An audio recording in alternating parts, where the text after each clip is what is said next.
Hello, everybody, and welcome to the Green Team of the Legendarium. I'm Cesky, and I have with me a crew of ne'er-do-wells. I have Little Red, the hitter. Hello. I have Soulution, the grifter. Hey. I have Lammy, the mastermind for Scalzi propaganda. I'm also the demolitions expert.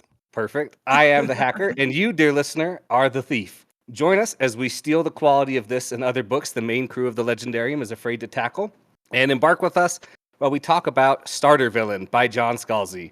So, first off, let's just have everybody say, in a non-spoilery way, did you like Starter Villain? Was it a good Scalzi book?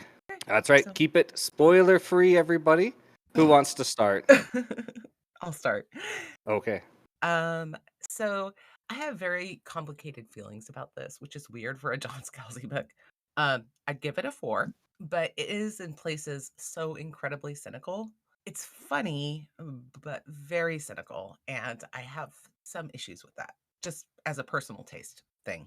Okay. That's And I fair. liked it. I liked it better than Kaiju Preservation, I think. Wow. That's a hot take. Lammy, how'd you feel? This one hit very middle of the road Scalzi for me, which is still extremely good. Like, John Scalzi's writing is very much my taste in books. So I'd say probably a 4. Like, his stuff usually runs like 3.5 to 5 for me on a 5-point scale. This one hits about a 4. And unlike Red, I have taste, and Kaiju Preservation Society was better than this in many ways.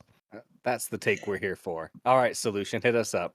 So I'll go in between. I actually like Kaiju Society a little bit more, just a little bit. I felt like this one was just a little bit of a slower start. Still really fun. Still really enjoyed it. I'm gonna give it a 4. I think I gave like Kaiju a 4.5. Yeah, so I'll give this one a 4. It was a really solid book. I like his standalone works, and the story was fun with a lot of meta commentary. Perfect. I liked it. I felt like for me it was a lower Scalzi book. I've been listening to his Dispatcher, and I really liked that. That was a lot of fun. But this one, it just I can't talk about it yet because we're trying to stay spoiler free. But there were just a few. I liked it a lot, but I still just had a little issues with it. Just didn't ring with me 100%. So I'd give it like a 3.75 to a 4. You know, Lammy. To just like expand a little bit on Kaiju Mhm. versus this, as I feel like it's fair to compare them because they are both, standalone books. They're the two most recent things that John Scalzi has published. There is comparison to be made, and comparisons will be made whether they're fair or not. The biggest thing I think is that I would gladly read more stuff in the Kaiju Preservation Society universe, where with this one, I don't know that I like if he writes another one, I'm going to read it, but I don't know that I want that. Mm-hmm. I would agree with you there for sure, because I don't know that I ever want to go back to this world. Whereas Kaiju, I did. I think that this is going to sound super weird. There's a certain tick in Kaiju Preservation Society that gets really annoying, and it's not in this book, which is why I think I like it more. Is the funny tick I lift things? Yes.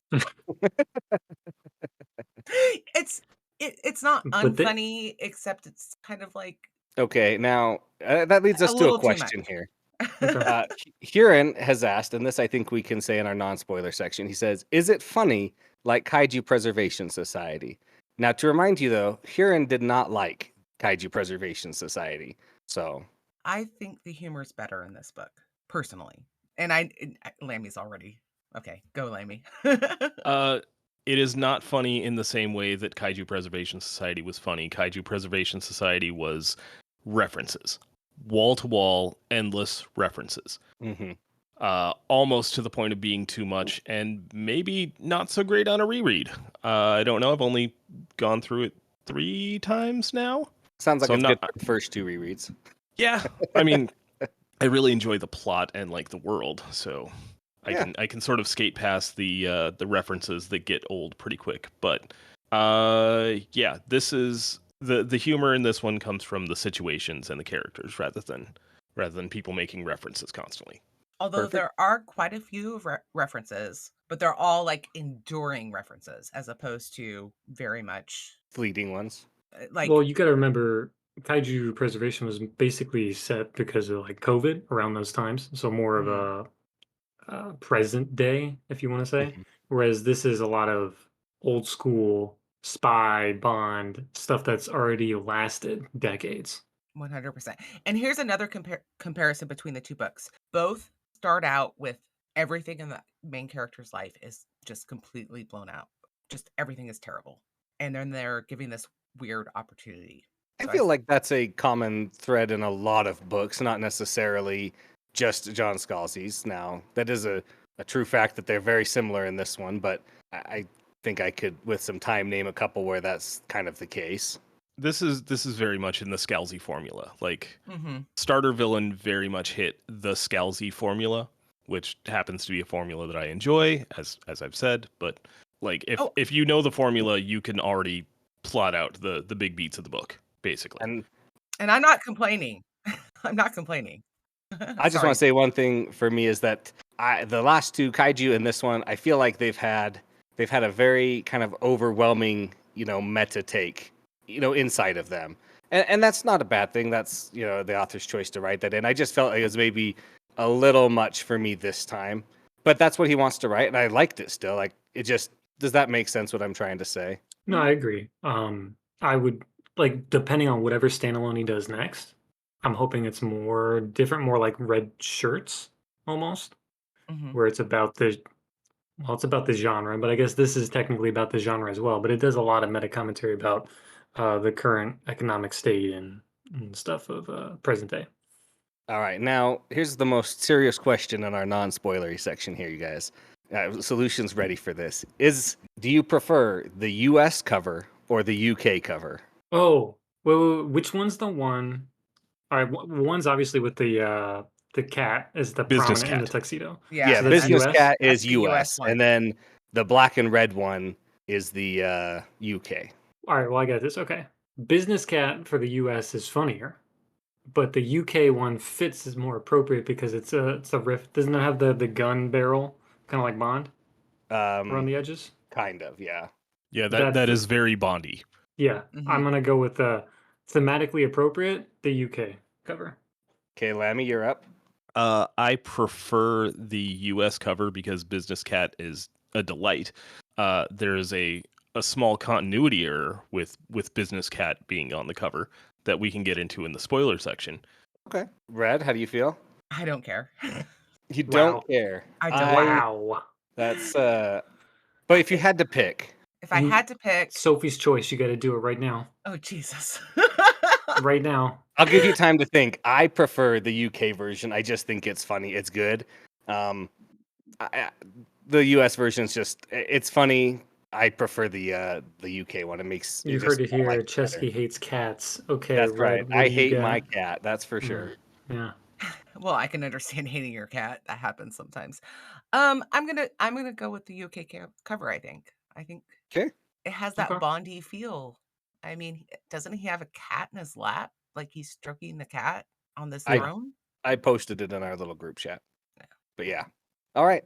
That was everything I had for the non-spoilery sections. This book does come out on September 19th, 2023. It's I think it was worth a read for sure. Oh, absolutely! I killed this thing off in about 18 hours. It does suck you in from quick. the time I opened up the ebook until I finished. It was approximately 18 hours real time. That was not 18 hours of just straight reading. It was more like 17 and a half. I had to use the bathroom once.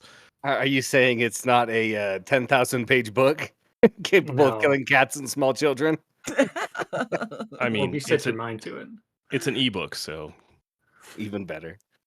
Scalzi writes, he never writes anything that's terribly long, and it's always just light and fluffy, but has other things going on too that are important.